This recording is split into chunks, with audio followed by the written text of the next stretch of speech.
Hey there guys, I'm back with a tutorial on Melinda Green's 2x2x2x2. This is going to be a basic reduction style tutorial where I'll talk about the different kinds of parities that can occur and how to avoid them and or solve them. Because this is reduction style, what we're going to do is we're going to solve two opposite faces completely and bring them to the corners. And then, once we've done that, we're going to be left with a puzzle that's been reduced into two scrambled 2x2s. So, one thing we need to know how to do for this is how to intuitively solve one layer of a 2x2. When solving just one layer of a 2x2, the first thing we need to do is pick what color we're going to solve for. For this example, I'm going to choose white, let's say. So when we want to intuitively solve one layer, we first pick a color, then we pick a piece. Let's say I'm going to pick this piece. So I want to build off of this piece. So we need to find the piece that goes either right here or right here. We can see that there's white here already paired up, but these two colors are not the same, which means that they don't actually go together right there. So what we do is we say, okay, white, green. We need to find a piece with white and green. That's this piece right here. There's two places that this piece could be. It could be on the top layer or on the bottom layer. If it's on the top layer, that's good. If it's on the bottom layer, what we have to do is what I like to call an insertion to get it on the top layer. An insertion is just R to move the piece up out of the bottom layer, U or U prime, doesn't matter which, to move it out of that slot, and then R prime back down so that we have a different piece in the bottom layer. Once it's on the top layer, what we do is we bring it over the slot that we want to insert it into. And there's three different ways it could be right now. It could have the white piece on top, the white piece facing us, or the white piece on the side. And once it's over, we want it right here, right? Because white, green, so we want the white, green right there. It's facing up. If it's facing up, we want to do an insertion on this side to rotate the white onto one of the sides. So we can go up, move a different piece into its place, and back down. So we don't want that piece to go in there. Now if we put it back over it, now we have the white on the side. That's good. Now we can do an insertion up, and now we're going to bring it into the slot that we want, and then back down. And now we've got these two pieces paired together. Now let's say we want to solve this piece. Where is it? We want white, orange, okay? Is it on the top layer? Yes, it is, right there. Bring it over. Okay, the white is facing up, so we want to change that. So we're going to go up, over, because we could do that. That brings it into the slot. We don't want it in the slot yet. We just want to change its orientation. Now it's on the side. Now we can see, looking at it, it's over this slot and it's facing this side. We can go up, over, and in. That's good. Okay, last piece right here is going to be white, blue. It's this piece right here. We're going to put it over the slot. This is one of the cases we haven't seen yet. It's white facing us. If white is facing us, all we have to do is just rotate the cube so we're looking at the slot from a different angle. Now we can see that white's on the side, it's over top the slot still. So now we can go up, put it in its place, and back down. And we've intuitively solved a layer. During the solve of the 2x2x2x2, we're going to do that 4 or 5 times, depending on how you would usually solve a 2x2. So this is a very important step. One thing I didn't mention is if the pieces are already on the bottom layer but in the wrong place. Like here. We want to solve white orange right there, right? The white orange piece isn't on the top. It's right here on the bottom.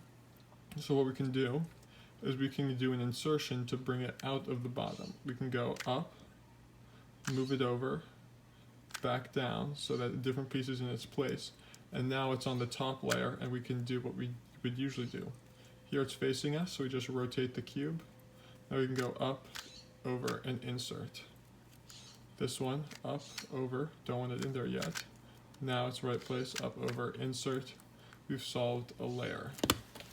So now that you intuitively know how to solve one layer of the 2x2, we can move on to the 2x2x2x2 and start to solve it. But first we need a scrambled puzzle. And now we have a scrambled puzzle. And I realized that I went through how to intuitively solve a layer of the 2x2 fast. If it didn't make sense to you yet, you can re-watch it, or I suggest go checking out one of J Perms' videos. He makes really good tutorials. For now though, I'm going to move on to how to solve the 2x2x2x2. The first thing we need to do is solve two opposite pairs of colors. Unlike on a 3x3 per se, where you would always solve the white one first, it's really important to choose carefully which pair of colors you solve first, because depending on the number of stickers on the corners already, it can change drastically how easy or hard it is to solve the puzzle. Ideally, we want between 4 and 8 stickers on the corner for the color pair we solve. If you can't find any color pair with between 4 and 8 stickers on the corners already, just do a gyro move, and chances are you will find one. So to find the color pair that we're going to use, we're first have to count up how many stickers each have on the outside. So pink purple has 1 and 2. That's it. So that won't work. Orange red is going to have 1, 2, 3, 4, 5, 6. Good. We could use that. Green blue is going to have 1, 2, 3, and 4. 4 of them. That would also work. White and yellow is going to have 1, 2, 3, 4. That would also work. Generally, it's easiest if you pick the color pair with the most stickers on the outside. So let's go with red orange for this case. Now, just like in my first video, we're going to pair them up into groups of 4 on the bottom piece using the same methods. So I'm going to look for a bar. I've got a bar here. Put it on the bottom, and then on this half of the puzzle, find stickers facing outside. Got one right there. If I do a movement of this side face, you can see it's going to end up right there. And if it didn't already form a bar like that, I would then have to move it back down and change this up, but it already did form a bar. So now I can just put this bar on the top, bring it down to the bottom, and now we've got a group of 4. Again, we can put this over the side, find a sticker on the outside, like that one, and then check where it's going to move. It's going to move right there. Move it back down, rotate this face so that we can get a piece right next to it. It's going to move there, so that one now, if we do side face, creates a bar. We can now bring that bar to the bottom. Now it's possible that you don't have any stickers on the inside now because there's only 2 pieces left. If that happens, what you can do is move your bar up and then change it to the side or somehow to get it. But in this case, we're all good, and we have a sticker right there. Now if we move to the top, we can see that sticker is going to end up right there. We can then move this. It was going to end up right there, so we can move that sticker right there, move it up, and now we've got a bar.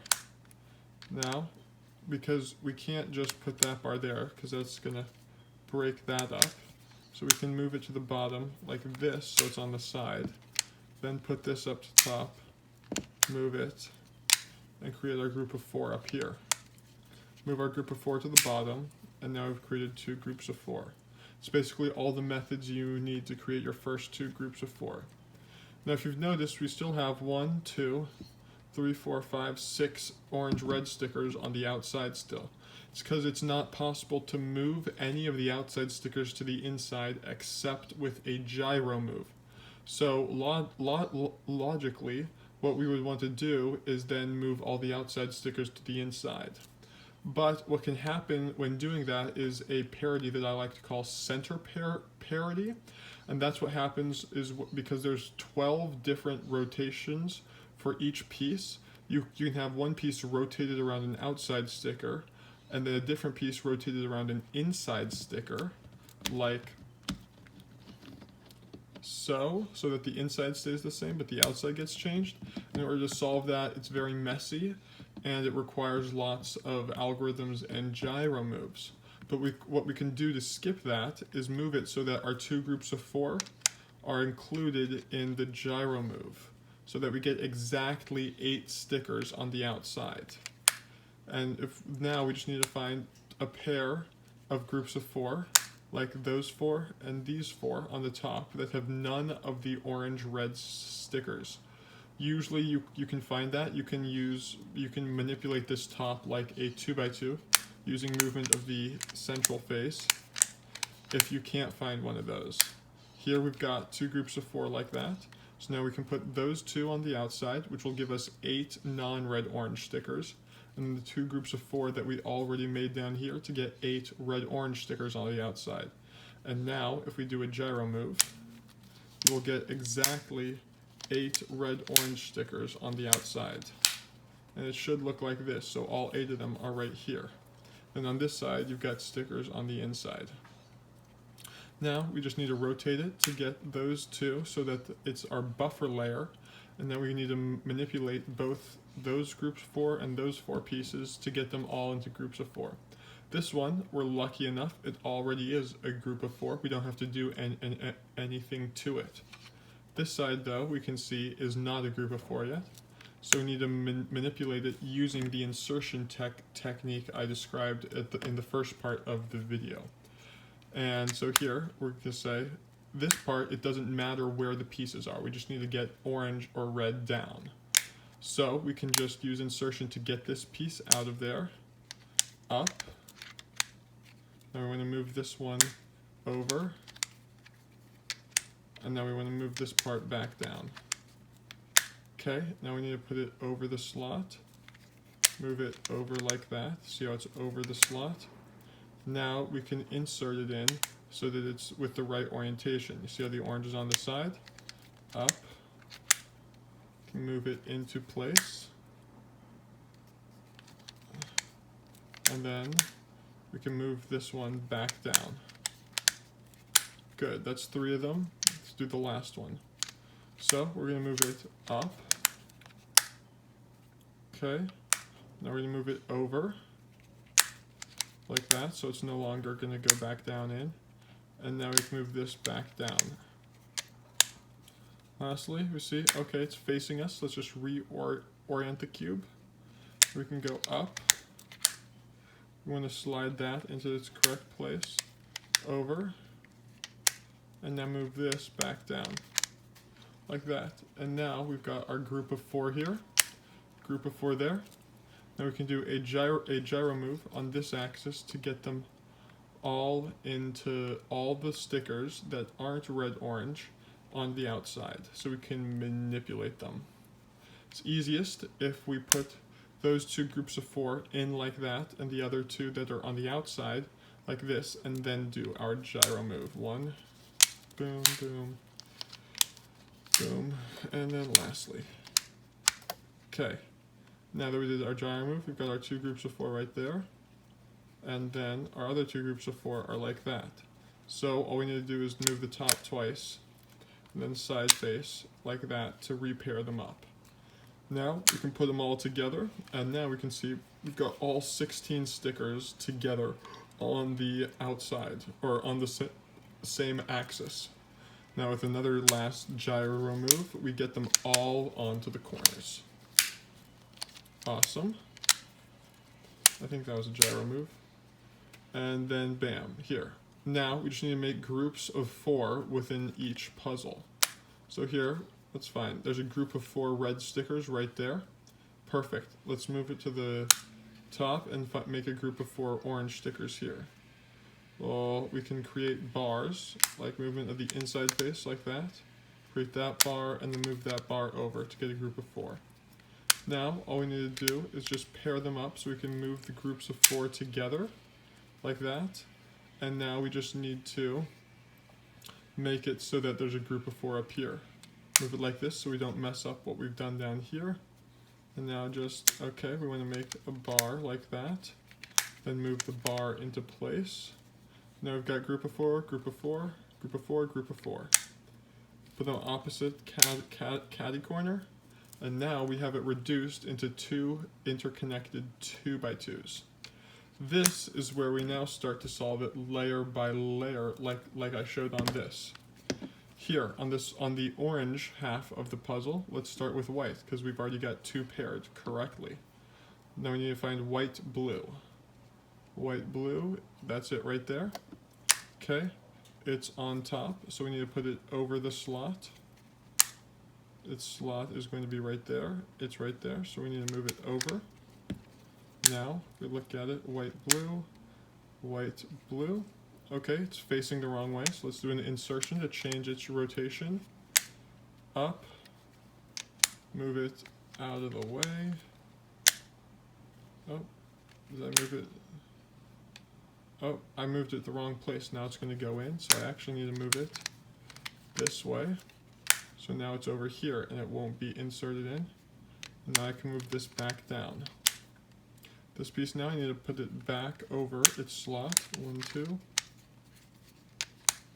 Here.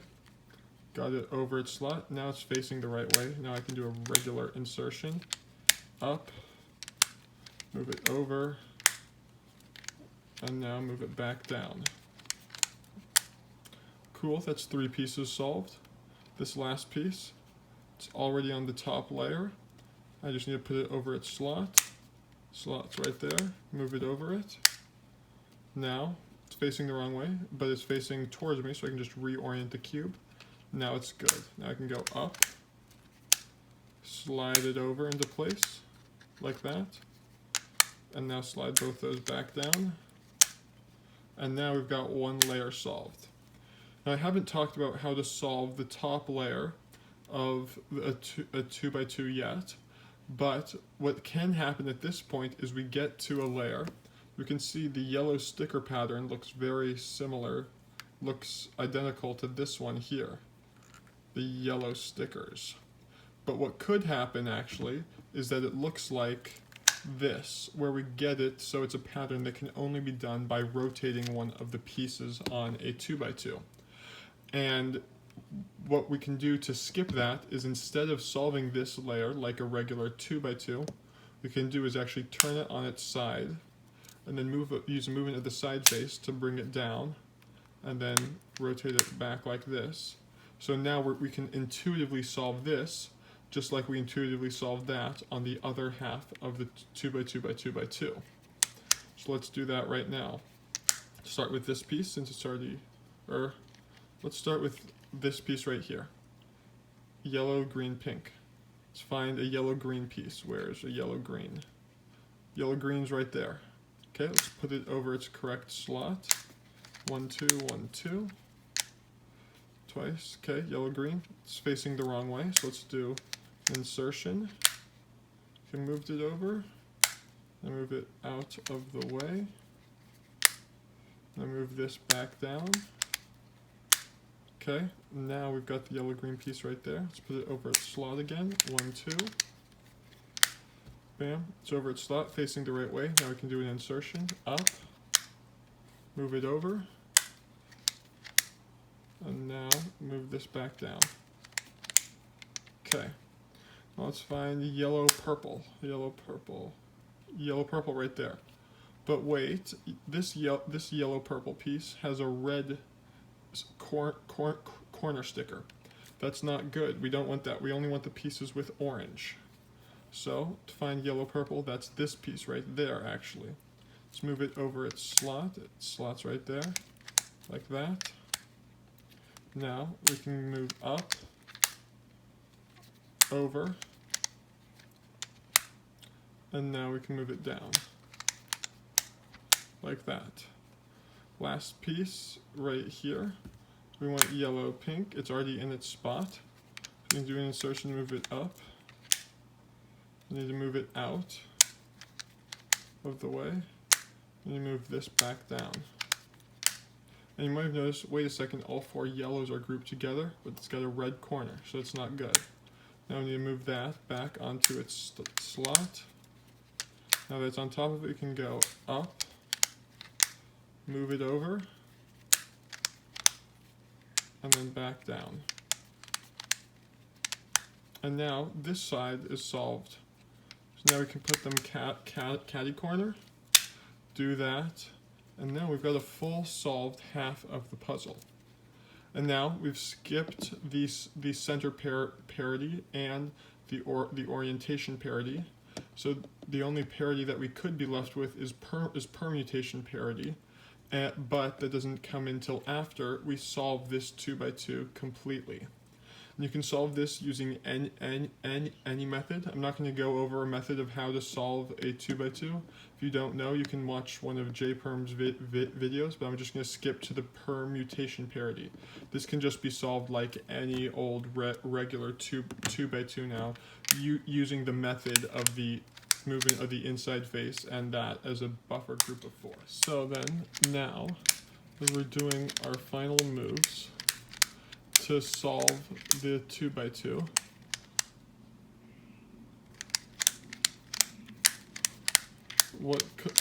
one of two things can happen. As we solve our final layer, either we can get it so that both of these are fully solved and bam, you're done with it. But what can happen 50% of the time is you get it, so as you solve this half, the bottom one, the buffer layer, is off by 2 moves. And we could just try to move it twice, solve this side, but now that moves this buffer layer off by twice too. And one way to think about it, the way that I like to think about it, is when messing up and solving a 2x2, it always has to be done in an even number of moves. But since these are interconnected when we mess them up, but we solve them independently, if we messed up and solved this 2x2 in a number of moves that's only a multiple of 2, not a multiple of 4, and then we messed up and solved this 2x2 in a multiple of 4 moves, but then what can happen is, as solving one of them, the buffer layer gets off by twice. And we can fix that by just messing up and solving the solved 2x2 in a number of quarter turns that is a multiple of 2 but not a multiple of 4.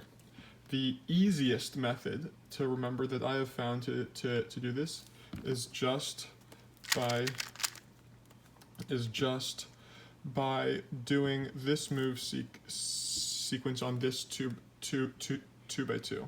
We can go R2, U, R2, U, and repeating that 6 times. So that was twice, 3 times, 4 times, 5, 6. And this 2x2 is now completely exactly the same as it was before. But if we count up the number of quarter turns, we did 18 of them, because 1, 2, 3, all in the same direction.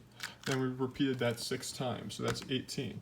So if we try that, we'd go R2, and then U, R2, U, R2, U, R2, U, R2, U, R2, and U. Now this half is completely the same. If we look at this half, the buffer layer has been moved exactly twice without changing this. And now all we gotta do is place the 2 whites together, twist it a little bit, and that, bam, it's completely done. You just solved Melinda Green's 2x2x2x2. If you need any more clarification on how to solve a 2x2 or the intuitive part of solving one layer, suggest watching one of J Perms videos, and in the future I will be uploading a video on how to solve the 2x2 using my speed method, which I like to call the 4 Tega method for 4 dimensions. Thanks for watching.